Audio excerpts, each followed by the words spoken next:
Salam guru penggerak, salam sejahtera untuk kita semua.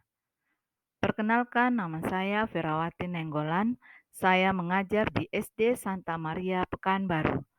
Saya akan menjelaskan refleksi saya tentang pandangan Ki Hajar Dewantara terhadap pendidikan dan pengajaran.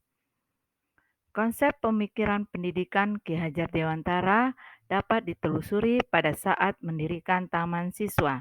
Lahirnya Taman Siswa didorong oleh keadaan di mana bangsa yang masih mengalami kekurangan pengajaran dalam pendidikan. Untuk merubah hal tersebut, KHD mengembangkan proses pembelajaran melalui trilogi pendidikan, yaitu Ingarso Sungtulodo, Ing Madya Mangunkarso, dan Tuturi Handayani. Setiap anak memiliki kodratnya masing-masing yang sudah digariskan walaupun masih samar. Maka tugas kita sebagai pendidik adalah membimbing, menuntun, dan menjadi instruktur murid agar murid kita merdeka sehingga mencapai keselamatan dan kebahagiaan yang setinggi-tingginya. Asas pendidikan Ki Hajar Dewantara. Ki Hajar Dewantara membedakan kata pendidikan dan pengajaran dalam memahami arti dan tujuan pendidikan. Pengajaran merupakan proses pendidikan dalam memberi ilmu atau berfaedah untuk kecakapan hidup anak secara lahir dan batin. Pendidikan adalah memberi tuntunan terhadap segala kekuatan kodrat yang dimiliki anak agar ia mampu mencapai keselamatan dan kebahagiaan yang setinggi-tingginya, baik sebagai seorang manusia maupun sebagai anggota masyarakat. Pendidikan adalah tempat persemaian benih-benih kebudayaan dalam masyarakat. KHD memiliki keyakinan bahwa untuk menciptakan manusia Indonesia yang beradab, maka pendidikan menjadi salah satu kunci utama untuk mencapainya.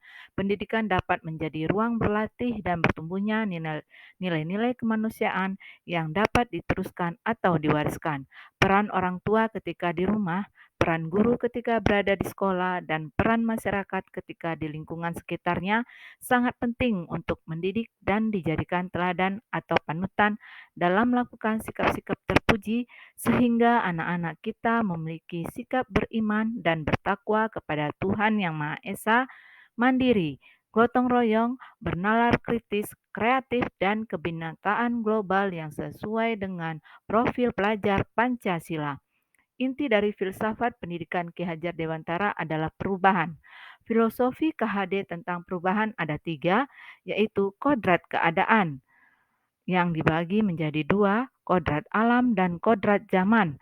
KHD menjelaskan kodrat alam berkaitan dengan sifat dan bentuk lingkungan di mana anak berada, sedangkan kodrat zaman berkaitan dengan isi dan irama.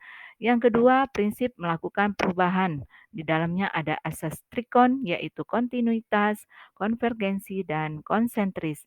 Yang ketiga, budi pekerti.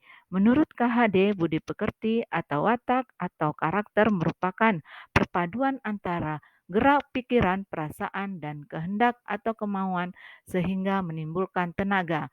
Budi pekerti juga dapat diartikan sebagai perpaduan antara cipta, karsa, sehingga menciptakan karya. Sedih merupakan perpaduan harmonis antara cipta dan karya. Demikian pula bahagia. Keluarga merupakan tempat bersamanya pendidikan yang sempurna bagi anak untuk melatih kecerdasan budi pekerti.